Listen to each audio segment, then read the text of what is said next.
நீ கடவுளை உணரணும், ஆத்மாவை உணரணும், இல்ல இந்த காது கருப்பு இந்த விஷயத்தை உணரணும் அப்படின்னாக்கா அதுக்கு உனக்கு ஞானம் வேணும். இங்க ஞானங்கிறது தான் இங்க முக்கியம். ஞானங்கிறது என்ன? நம்ம ஒரு விஷயத்தை உணர்வது. அறிவு வேறு, ஞானம் வேறு. ஏன்னா முருகனை பத்தி இவ்வளவு பேசுறீங்க, முருகன் தான் இது சொல்றீங்க, அப்ப முருகன் குலதெய்வம் இல்லைங்கிறீங்க அப்படின்னு. முருகன் யாருக்கு குலதெய்வம் கிடையாது. முருகன் ஒரு இனத்துக்கான தெய்வம். ஊர்ல இருக்கிற உன்னோட குலதெய்வத்தையோ அந்த காவல் தெய்வத்தையோ நீ பாரு, அதுக்கு மிஞ்சின தெய்வம் இங்க எதுவுமே கிடையாது.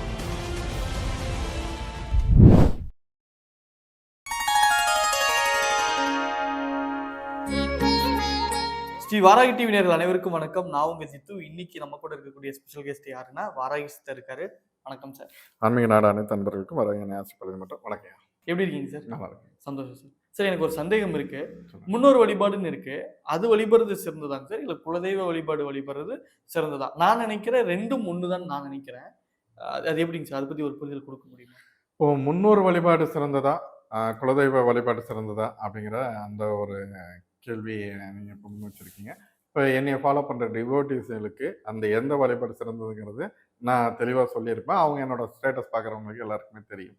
இப்போ இங்க வர இதை பத்தி தெரியாதவங்களுக்கு நான் அதை சொல்லலாம். இப்போ அதுக்கு முன்னாடி ஒரு சில வாதங்கள் இங்கெல்லாம் ஓடிட்டு இருக்கு. அதை நம்ம அதை புரிய வைப்போம்.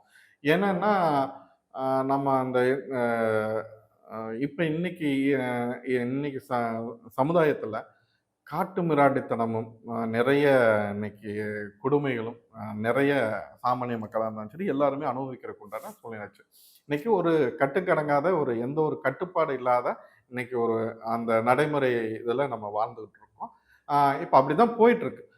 இன்னும் ஒரு 2035 காலகட்டத்தில் இன்னைக்கு இந்த தமிழ் தேசியம் பேசுகிற ஒருத்தர் செந்தமிழன் சீமான் மாதிரி 2035 இந்த பண்பாட்டுக்காகவும் கலை சார்ந்த பேசுறதுக்கு ஒரு கட்சியோ இல்லை ஒரு இயக்கமோ கண்டிப்பா வரும், வந்து சேரணும். ஏன்னா இங்க எல்லாமே அழிஞ்சிரும். இந்த 2035 காலகட்டத்துக்குள்ள நம்மளோட மரபு, நம்ம பண்பாட்டு, அந்த கலை அத்தனையும் பார்த்தீங்கன்னாக்கா கேள்விக்குறியாகி இதை தூக்கி நிறுத்துறதுக்கு ஒருத்தர் வருவான் 2035. இது வேணா இருக்கட்டும், இது என்னைக்கு 100 ஆண்டு காலமானாலும் இது பொது வழியில தானே இருக்க போகுது. ஏன்னா இன்னைக்கு தமிழ் தேசியத்தை தூக்கி நிறுத்துறதுக்கு ஒருத்தர் இருக்கான் அப்படின்னா அதே மாதிரி நான் வந்து இந்த நம்ம பண்பாட்டை தூக்கி நிறுத்துறதுக்கு இன்னைக்கு உலகத்திலேயே மூத்த குடி, முன்னோர் குடி, நம்ம எல்லாத்துக்கும் முதல் குடி எதுன்னு கேட்டாக்கா நம்ம தமிழ் குடி தான். அதோட பண்பாடு, அதோட வரலாறை இன்னைக்கு அழிக்கிறதுக்கு சிலர் வந்து கைக்கூலியா இருந்து வேலை செஞ்சுட்டு இருக்காங்க. நாளைக்கு எல்லாரும் இன்னைக்கு நம்ம எல்லாம் வெளிநாட்டுக்கு போயிட்டாக்க நம்ம சம்பாதிச்சுட்டா எல்லாம் நம்ம சரியாச்சுன்னு நினைக்கிறாங்க. முதல்ல வரலாறை தேடுங்க. யாருக்கும் இல்லாத வரலாறும் யாருக்கும் இல்லாத தனிச்சிறப்பும் நம்ம தமிழ் குடிக்கு உண்டு. சரி, இப்போ நான் அந்த இதை சொல்லிட்டேன். இப்போ இங்க விஷயத்துக்கு வரும். இப்போ இந்த இந்த பண்பாடு சிதைஞ்சிரும், இதெல்லாம் சிதைஞ்சிரும் சொல்லுங்களே, இல்லை அதுக்கு என்ன இது, என்ன காரணம்? இப்போ முதல்ல பக்திங்கிற ஒரு விஷயம் எங்க இருந்து வந்திருக்கும்? பயங்கிற ஒரு விஷயத்துல இருந்து தான் பக்திங்கிற ஒரு விஷயமே வந்திருக்கு. சரி, பக்தி சும்மா எடுத்தோடனே ஆதி மாந்தருக்கு வந்து உடனே பக்தி இந்த இவர்தான் விநாயகர், இவர்தான் முருகர், இவர்தான் சிவன் வந்து எவனா வந்துட்டாங்களா? கிடையாது.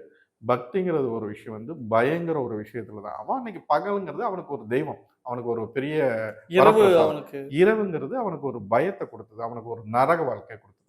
அப்போ அவனோட வாழ்க்கை நடைமுறைக்கு அப்போ அதுக்கு தகுந்த மாதிரி வாழ ஆரம்பிச்ச அந்த பயங்கர ஒரு விஷயத்துல இருந்து தான் என்ன தோணுது, பக்திங்கிற ஒரு விஷயம் வருது. பக்திங்கிற ஒரு விஷயத்துல இருந்து தான் கட்டுப்பாடு, ஒழுக்கங்கிற ஒரு மற்ற விஷயங்கள்லாம் இங்க வந்துட்டு இருக்கு. இப்போ இது எல்லாமே இந்த பயம், கட்டுப்பாடு, இந்த கட்டுப்பாடு, சுய ஒழுக்கம் எதுக்கு வருது? அப்போ ஆதி மாந்தருங்கிறவன் இங்க என்னவா இருக்கான்? அவனுக்கு ஒரு கட்டுப்பாடு இல்லை, அவனுக்கு எந்த ஒரு நெறிமுறையும் கிடையாது. அவன் எடுத்ததான் ஒரு எந்த சட்டத்திட்டமோ எந்த நம்ம எதுக்கு கட்டுப்பாடாதவனா இருந்த ஒரு மனிதன். அவனுக்கு அவனோட வாழ்க்கை நெறிமுறை மாறணும், அவன் ஒரு நல்வழியில போகணும். அதுக்காகத்தான் இந்த பக்திங்கிற ஒரு விஷயம். அந்த பக்திங்கிற ஒரு விஷயத்துல இருந்து தான் ஒழுக்கங்கிற ஒரு விஷயமும் மற்ற கட்டுப்பாடுகள் இது எல்லாமே இன்னைக்கு. இப்போ சின்ன வயசுல நம்ம ஸ்கூல்ல படிக்கும் போது இல்லை நம்ம அம்மாக்கெல்லாம் என்ன பண்ணுவாங்கன்னா, வீட்டில் ஏதாவது திருட்டுற குழந்தைங்க திருடுறதோ, ஏன் இது நான் என்னோட வாழ்க்கையில நான் பார்த்துருக்கேன். நான் இப்போ நான் ஒரு உதாரணம் சொல்றேன்னா, மற்றவங்களோட வாழ்க்கையை தூக்கிட்டு வந்து நம்ம சொல்லணும்னு அவசியம் இல்லை. நம்ம வாழ்க்கையில சின்ன வயசுல நம்ம எதுக்காவது நம்ம திருடி இருப்போம், இல்லை திருடுவோம், ஏதோ ஒன்று பண்ணுவோம். அப்போ அம்மா என்ன சொல்லுவாங்க, நீங்க திருடனா கண்ணை குத்திரும், சாமி கண்ணை குத்திரும். சாமி வந்து கண்ணை குத்துறக்கா இருக்கு? கிடையாது. சாப்பிடலைன்னா கண்ணை குத்திடும். கண்ணை குத்திரும். இப்ப இந்த மாரி வந்து ஒரு சில விஷயத்த எதுக்கு அவங்க நமக்கு இது பண்றாங்க? ஒரு பயம் அந்த பயம் இருந்தா தான் சாமி நம்மள தண்டிக்குங்கிற ஒரு பயம் இருந்தா தான், இ இங்க நமக்கு அந்த நம்ம சரியா இருப்போம். நமக்கு இது ஒரு உதாரணம் தான். இது சாமி கண்ண குத்திருங்கிறது ஒரு பிற்போக்குத்தனம் அப்படின்னு நம்ம சில பேர் கொடி பிடிச்சு சுத்துவாங்க. அது கிடையாது. நம்மள நம்மள நல்வழிப்படுத்துறதுக்கு, நம்மள ஒழுக்கத்தோட வாழ வைக்கிறதுக்கு, நான் இப்ப சொன்னேன். இந்த விஷயம்லாம் நாளைக்கு 2035ல ஒண்ணுமே இல்லாம போயிரும். நீ என்ன பண்ணுவ? யாரு யாரு காட்டு விலங்குகளுக்கும் நமக்கு என்ன வித்தியாசம் இருக்க போகுது? அந்த மாதிரியான ஒரு நிலை வந்துரும். இப்போ அங்க பயங்கர ஒரு விஷயத்துல இருந்து தான் பக்தியில இருந்து தான் இது இத்தனையுமே வருது. அப்போ இதுக்கு நம்மள கட்டுக்கோப்பா கொண்டு போறதுக்கு எத்தனை விஷயம். நிச்சயம். அப்போ நீங்க அந்த பயத்த காட்டுறதுக்காண்டி தான் நீங்க கடவுள கொண்டு வந்தீங்கன்னா, எவன் ஒருத்தன் ஆத்மார்த்தமா தெய்வத்துக்கிட்ட சரணாகதி ஆகுறான், எவனுக்கு தெய்வம் நின்னு வேலை செய்யணுமோ, அது அவங்களுக்கு வேலை செய்யும். இங்க தெய்வம் இல்லைன்னு சொல்றவங்கலாம், யாராவது தெய்வம் இல்லைன்னு சொன்னா, ஆத்மா இல்லைன்னு சொல்றவங்க, மத்த ஏதாவது இல்லைன்னு சொன்னா, நான் பலமுறை சேலஞ்ச் பண்ணியிருக்கேன். என்னை கூப்பிடு, நான் சேலஞ்ச் பண்றேன். உங்கள்ட்ட விவாதம் பண்ண நான் தயார். அறிவியல் பூர்வமா நிரூபிக்க நான் தயார் அப்படின்னு சொல்லியிருக்கேன். இங்க ஒரு விஷயத்துல அறிவு 6ஆம் அறிவை எதுக்கு கொடுத்துருக்கான்? நமக்கு 6ஆம் அறிவு எல்லாத்தையும் ஆராயத்தானே. ஆமா, கண்டிப்பா ஆராயும். அறிவுங்கிறது ஆராயத்தான். தப்பு கிடையாது. இங்க ஞானங்கிறது தான் இங்க முக்கியமே. ஞானங்கிறது என்ன? நம்ம ஒரு விஷயத்தை உணர்வது. அறிவு வேறு, ஞானம் வேறு. இவங்க இங்க பல பேர் என்ன நினைச்சுக்கிறானுங்க? எனக்கு 2ம் ஒண்ணுன்னு நினைச்சிட்டு இருக்காங்க. அறிவு வேறு, ஞானம் வேறு. அதை முதல்ல இந்த சம்பந்தப்பட்டவங்க புரிஞ்சுக்கணும், விளங்கிக்கணும். அறிவு வேறு, ஞானம் வேறு. ஞானங்கிறது என்ன? ஒரு விஷயத்தை உணர்வது. இப்போ உணர்வது என்ன? இப்போ சிலர் வந்து கேள்வி சித்தருங்கிறாங்களே. இப்போ உங்க பேருக்கு பின்னாடி கூட சித்தர் அடைமொழி இருக்கு அப்படின்னு கூட. சித்தருங்கிற யாரு? சித்தர்னா அவங்க என்ன ஒரு அதுக்குன்னு தனி உலகம். சித்தருக்கு முன்னாடி ஒரு காலமே இருந்திருக்கு, யுகமே இருந்திருக்கு. அது இங்க யாருக்கும் புரியல.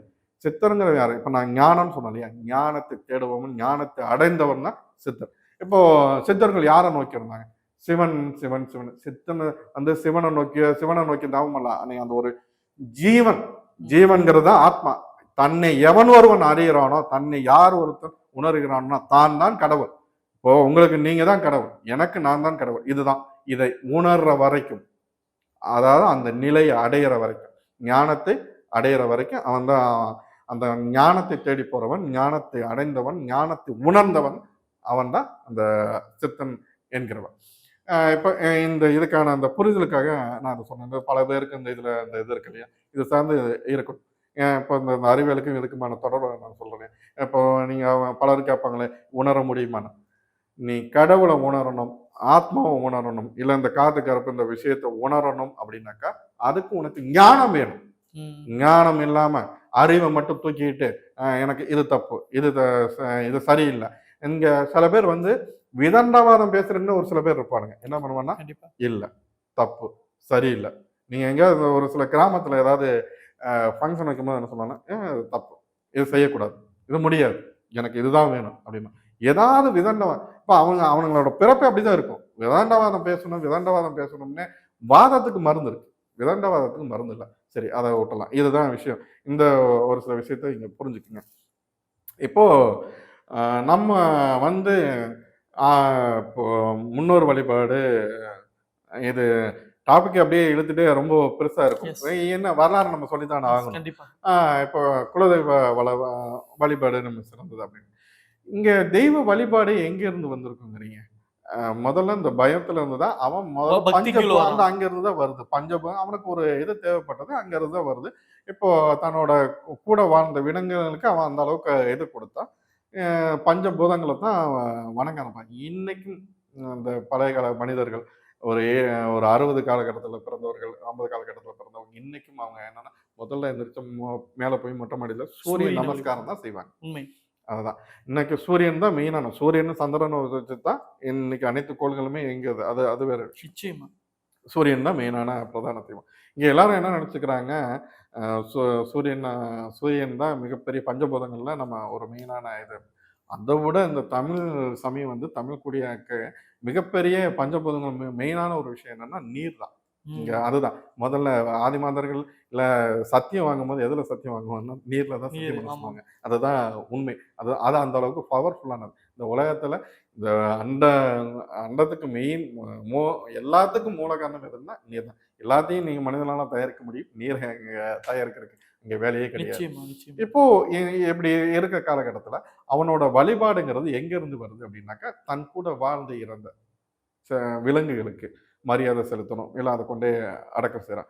அதே மாரி தன் கூட வாழ்ந்து தன்னோட இனத்துக்கு, தன்னோட இப்போ ஆதி மதர் என்ன பண்ணியிருப்பான், இப்போ அவன் அவனுக்கு தனியா ஒரு ஃப்ளாட் கட்டியா வாழ்ந்தான். ஒரு குழுவா இருப்பாங்க. ஒரு 100 பேரு, இல்ல ஒரு கிராமம், ஒரு 50 பேரு இருந்தா அந்த குழு. அந்த குழுவுக்கான ஒரு தலைவன் இருப்பான். அந்த தலைவன்கிறவன் யாரு? அந்த குழு அந்த கிராமத்தையோ, இல்ல அந்த இருக்கிறவங்க அவங்களுக்கு அவங்கள வழிநடத்திட்டு போறவனா இருப்பான். அவன் வந்து அந்த அவங்களுக்கு எந்த ஒரு தீங்கும் நடந்துராம, அவங்களுக்கு எந்த ஒரு பிரச்சனையும் வந்துராம, அவங்கள பாதுகாக்கிறது அவனோட தலையாய கடமையா இருக்கும்.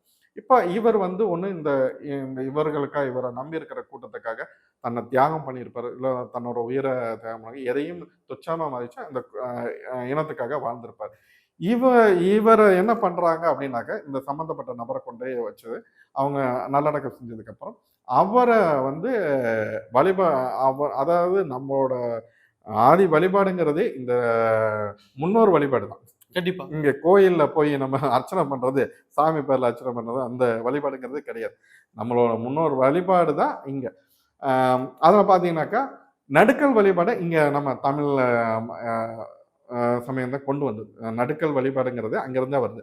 நடுக்கல் வழிபாட்டுல இருந்து தான் சிவ வழிபாடே வருது. ம். நான் பலமுறை குறிப்பிடுவேன். எனக்கு இந்த சிவ வழிபாட்டுல நான் மாற்று கருத்து உடையவன். சிவன்கிற ஒரு தெய்வமே கிடையாது. ஓ! அந்த இதுல இங்க சிவன்கிறத ஒரு தெய்வமே கிடையாது. அது ஒரு அருவம். நான் தான் சொல்றேனே. அது ஞானம். ஞானத்த தேடி போகணும். எல்லாரும் பார்த்தீங்கன்னாக்கா, இப்போ ஈசால போய் சிவராத்திரி, சிவராத்திரி நாங்க சிவனுக்கு அங்க போய் எங்க போய் சிவன பார்த்தீங்க? ஜங்கு பொங்குன்னு நீங்க குதிச்சுட்டு. அங்க ஃபுல்லா அத குதிக்கிறது ஆனா அது ஓகே. அங்கேயும் வந்து என்ன சொல்றது? தியானம் இரு.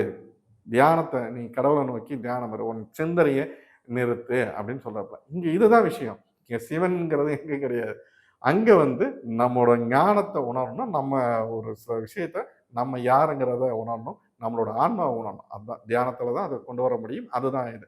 அ இப்போ அந்த நடுக்கல் வழிபாடு, இந்த முன்னோர் வழிபாடுங்கிற அந்த வழிபாடு தான் நம்ம அப்படியே காலங்காலமா நம்ம பின்பற்றிட்டு வரோம்.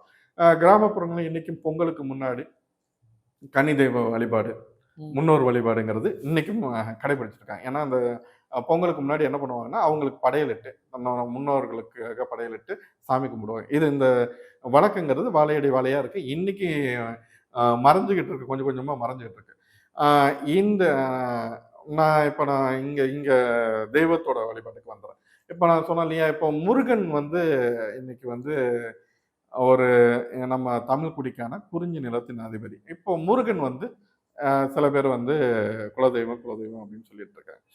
இங்க ஒரு விஷயத்த நல்லா விளங்கிக்கணும். முருகனா இருந்தாலும் சரி, சிவனா இருந்தாலும் சரி, கணபதியா இருந்தாலும் சரி, பெருமாளா இருந்தாலும் சரி, இன்னும் மற்ற ஏனைய எந்த தெய்வங்களா இருந்தாலும் சரி, இவங்கெல்லாம் வந்து குலதெய்வங்களே கிடையாது. அத முதல்ல நம்ம புரிஞ்சுக்கணும். இவங்க வந்து குலதெய்வமே கிடையாது. "என்னடா முருகன பத்தி இவ்வளோ பேசுறீங்க, முருகன் தான் இது சொல்றீங்க, அப்ப முருகன் குலதெய்வம் இல்லைங்கிறீங்களே" அப்படின்னு.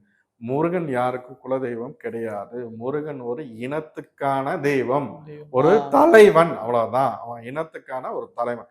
சேவன் முருகன்கிறவன் ஒரு இனத்துக்கான, ஒரு குழுக்கான, அந்த குறிஞ்சி நிலத்துக்கான அதி த தலைவன். ஆதி தலைவன். அதுதான் உண்மை.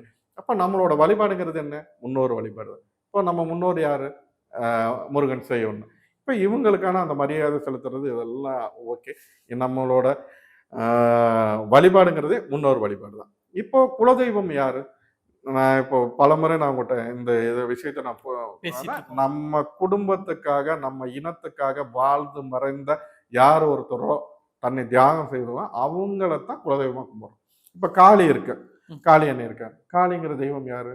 அது வந்து இங்க நீங்க புராணங்கள்ல வரைய தெய்வங்கள் அவங்க கிடையாது. காளிங்கிறது ஒரு இனத்துக்காக வாழ்ந்து இறந்த குல தெய்வம்.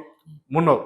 அதுதான் அ அ அதாவது அவங்க வந்து ஏதோ கற்பனை கதாபாத்திரமோ இதெல்லாம் கிடையாது. இந்த சுடலைமாடனா இருந்தாலும் சரி, கருப்பசாமியா இருந்தாலும் சரி, ஐயனாரா இருந்தாலும் சரி, ஐயனாருக்கு பின்னாடி எவ்வளவு வரலாறு இருக்குன்னு நீங்க யாருக்காவது பல பேருக்கு தெரியுமா? ம். ஆ ஐயனார பின்பற்றி தான் புத்தருக்கு ஒரு சில விஷயங்கள் இருக்கு. அவருக்கும் ஐயனாருக்கும் என்ன கனெக்ஷன் இருக்குங்கிறத யோசிக்கணும். முதல்ல அவர சுத்தியே ஒரு மதங்கிற ஒரு விஷயம் இருக்கு. இன்னைக்கு அவருக்கு பின்னாடி நிறைய வரலாறு இருக்கு. இதெல்லாம் இங்க இதெல்லாம் பேச போற பல அந்த பெரியவர்கள இவங்க மட்டம் தட்டியோ, இல்ல அவங்கள இழிவுபடுத்தியா, "அட போங்கடா" ஏளனமா அப்படின்னு பேசியோ. சொல்லி அவங்க ஒதுங்கி போயிட்டாங்க. இன்னைக்கு ஐயனாருக்கு பின்னாடி என்ன இருக்கு? என்ன மதம் இருக்கு? என்ன கோட்பாடு இருக்குங்கிறத பார்க்கணும். இப்போ இந்த மாதிரி சொல்லமா இருந்தாலும் சரி, காளியம்மா இருந்தாலும் சரி, மாரியம்மா, இவங்க இந்த இனத்துக்காக வாழ்ந்து மறைந்த தன்னை தியாகம் செய்து கொண்டவர்கள் இவர்கள் தான் குலதெய்வங்கள். நம்ம சிறு தெய்வங்கள்னு சொல்லுவாங்களே, இந்த சிறு தெய்வங்கள் தான் பெரிய பெரு தெய்வங்களே. அதை இங்க யாரும் தெரியல. உடனே கூட்டு சொல்லணும் இதெல்லாம் சிறு தெய்வங்கள்னு. இந்த சிறு தெய்வம் செய்யற வேலையை இங்க எந்த பெரு தெய்வமா வேலை செஞ்சிருக்கா? சொல்ல சொல்லுங்க. எங்கெங்கேயோ கொண்டு வந்து வைப்பாங்க. அந்த தெய்வம் வந்துருச்சு, இந்த தெய்வம் வந்துருச்சு, 6 மாசத்துக்கு ஒருக்க ட்ரெண்டிங் தெய்வத்தெல்லாம் மாத்திட்டு இருக்காங்க. இந்த சிறு தெய்வம் செய்யற வேலையை எந்த பெரு தெய்வமா செய்ய சொல்லுதான்னு சொல்லுங்க. இன்னைக்கு தெய்வம் இருக்கான்னு கேட்கறாங்க. நான் ராமநாதபுரம் மாவட்டம், இது சிவகங்கை மாவட்டம்னு நினைக்கிறேன். தேவட்டிப்பாத்துல ஒரு கிராமத்துக்கு போயிருக்கேன். நீங்க 100 அடியில சிலை வச்சிருப்பாங்க. 150 அடியில சிலை வச்சிருப்பாங்க. நான் அந்த அந்த உயரம் கணக்குல எனக்கு அதாவது சாமி சிலை இவ்வளவு உயரத்துல இருந்தா தான் அங்க போய் பிரம்மாண்டமா கும்பிட்டா தான் நமக்கு அருட்கடாட்சம் கிடைக்கும். அப்படி எப்படிங்கிற சிலை எவ்வளவு பெருசு இருக்குங்கிறது விஷயம் இல்ல. ஒரு அடி, அதாவது அந்த நம்ம அந்த ஒரு அடி கூட இருக்காது. ஒரு செங்கல் அளவுக்கு தான் இருக்கும். அதுக்கு நான் உதாரணம் நேரடியாக பார்த்தீங்கன்னா நான் வீடியோ வேணாலும் தரேன். ஏன்னா அந்த நான் ஒரு முறை ஒரு பூஜைக்காக போயிருக்கும் போது சிவகங்கை மாவட்டத்தில் தேவக்கோட்டைக்கும் அந்த உள்ள கிராமம், அதை ஒட்டி கிராமம், அது ஏதோ வைந்தனி ஏதோ சொல்லுவாங்க. நான் அந்த அங்கே ட்ராவல் பண்ணும்போது அந்த போகும்போது அங்கே ஒரு 100 சேவல் பார்த்தீங்கன்னா, சேவலும் கோழியும் அதை சுற்றிட்டு இருக்கும். கிராமப்புறங்களில் சேவலையும் கோழியையும் வெளியில் விட முடியுமா? அந்த ஏதோ ஒன்று வந்து அடிச்சிருப்பாங்க. இன்னைக்கும் அங்கே ஓப்பன் பிளேஸில் அந்த ஒரு அங்கே பார்த்தீங்கன்னா ஒரு பீடம் இருக்கும். அந்த பீடத்து மேலே ஒரு செங்கல் மாதிரி ஒரு அவங்க சிலை வைத்து வழிபாடு செஞ்சுட்டு இருக்காங்க. அந்த இடத்துல அத்தனை சேவலும் சரி, அத்தனை கோழியும் சரி, அங்கே தான் சுற்றி வந்துக்கிட்டே இருக்கு. இங்கே அதாவது ஒவ்வொருத்தரும் அவங்க வேண்டுதலுக்காக அங்கே கொண்டு வந்து அதை விட்டுட்டு போகிறாங்க. அத்தனைக்கும் அந்த ஒரு தெய்வம் தான் அங்கே நின்று அது. இது எங்கேயாவது முடியுமா? இது சாத்தியமா? அது இப்போ ஒரு ஒரு 5 கோழியோ 5 சேவலோ இருந்தாக்கா கிராமப்புறங்கள்ல அது அடுத்த நிமிஷம் வந்து தூக்கிட்டு போயிடும். அன்னைக்கு நைட்டோட எல்லாத்தையும் முடிச்சு. ஆனா இன்னைக்கும் அங்க பாதுகாப்பு யாரா நிக்கிறா? அந்த உயிரினங்களுக்கு யார் பாதுகாப்பா? இப்போ அங்க ஏதோ ஒரு சக்தி இருக்கு இல்லையா? சக்தியிலே நம்ம சொல்ல முடியுமா? அப்போ அந்த இடத்த அது பாதுகாக்குது. அந்த அந்த இடத்துக்கு அந்த தெய்வத்துக்கான உண்டானது அந்த மக்கள் செய்யறாங்க. அந்த மக்களை அவங்க பாதுகாக்கிறாங்க. அவ்வளவுதான். அதான் சொல்லலையா, 100 அடிக்கு செலவைக்கணும், 10 அடிக்கு செலவைக்கணும் இல்ல. அது 1 அடியா இருந்தாலும் 1 இன்ச்சா இருந்தாலும் அங்க இருக்கிற வைப்ரேஷன், அங்க இருக்கிற அந்த பவர் தான் பேசும். அப்போ இந்த மாதிரியான இடத்த இதை இங்க யாருன்னு இப்போ பல பேர் என்ன சொல்லுவாங்க, இங்க இருந்து போனதுக்கு அப்புறம் அவங்க என்ன சொல்லுவாங்க, அந்த தெய்வத்தோட மதிப்பு தெரியாம என்ன பண்றாங்க, அதை விட்டுறது. அதுக்கப்புறம் விட்டுறது. நான் போனேன், மலேசியா போனேன், நான் அமெரிக்காவில் இங்கே ஒரு இந்த கோயில் இங்கே போனேன், நான் இந்த கோயிலுக்கு போனேன், இது இங்கே 200 சிலையை பார்த்தேன். உன் ஊர்ல இருக்கிற உன்னோட குலதெய்வத்தையோ அந்த காவல் தெய்வத்தையோ நீ பாரு, அதுக்கு மிஞ்சின தெய்வம் இங்க எதுவுமே கிடையாது. அதுக்கிட்ட ஏன் வருஷத்துக்கு ஒரு முறை திருவிழா வைக்கிறாங்க? அதனால 2 வருஷத்துக்கு முறையாவது ஊருக்கு வந்துட்டு ஏன் போகிறாங்க? நமக்கு அவங்க இப்போ இன்னைக்கு வேலை நிமித்தமா பணி நிமித்தமா வெளியூருக்கு நம்ம போறோம். நம்மளுக்கு துணையா இருக்கிறதுக்காக தான் அந்த குலதெய்வம். அவங்களுக்கு வருஷத்துக்கு ஒரு முறையோ 2 வருஷத்துக்கு ஒரு முறையோ அந்த இடத்துல வந்து நம்ம காலடி பட்டுட்டு நம்ம கிட்ட அவங்க வேண்டுதல் வச்சுட்டு போயிட்டாக்க நம்ம பிள்ளைங்க எங்க இருந்தாலும் நல்லா இருக்கும்னு அவங்க நினைப்பாங்க. அதை இங்க யாரும் செய்யறதில்ல. அதனால இந்த குலதெய்வங்கிறது நம்ம கூட வாழ்ந்து மறைந்த இவங்க தான். அதாவது முன்னோர் வழிபாடு தான் குலதெய்வம். இப்போ உங்க குடும்பத்துல தாத்தா பாட்டியோ யாராவது ஒருத்தர் நல்லா வந்தவங்க இவங்க நல்லா வாழ்ந்து மறைஞ்சிருப்பாங்க, குடும்பத்துக்காக பாசமா இருந்திருப்பாங்க, அவங்களும் நீங்க வணங்கலாம். முன்னோர் வழிபாடு மட்டும்தான் குலதெய்வ வழிபாடுங்கிறது. நான் பலமுறை என்னோட டிவோட்டிஸ் நான் என்ன சொல்லுவேன், அமாவாசையா இருந்தாலும் சரி, பௌர்ணமியா இருந்தாலும் சரி, முன்னோர் வழிபாடு செய்யுங்க, குலதெய்வ வழிபாடு செய்யுங்க. நான் மற்ற எந்த கோயிலுக்கு போ அதை பண்ணதெல்லாம் நான் சொல்ல மாட்டேன். முன்னோர் வழிபாடு செய். முன்னோர் வழிபாடு அன்னைக்கு நினைச்சு அவங்களுக்கு உண்டான செய்யும். சரி, அந்த முன்னோர் வழிபாடு செய்யுங்கிறீங்க. முன்னோர் நான் எப்படி நினைக்கிறது? ஒரு கைப்பிடி தயிர் சாதம், அது கூட எள்ளு கலந்து காக்கைக்கு வச்சிரு, இல்லை ஒரு எறும்புக்கு கூட இது பண்ணிடு. இல்லை அன்னைக்கு நாள முடியுதா ஒருத்தருக்காக இருந்தாலும் பசிப்பினியால் வர்றவனுக்கு உணவளி போதும். இல்லை யாருக்காவது, அதாவது இன்னைக்கு படிப்பறிவு இல்லை, படிப்புக்க முடியாமல் எத்தனையோ இருக்கு. இன்னைக்கு பசி கூட இன்னைக்கு அதை போக்குறதுக்கு இன்னைக்கு நிறைய இது வந்துருச்சு.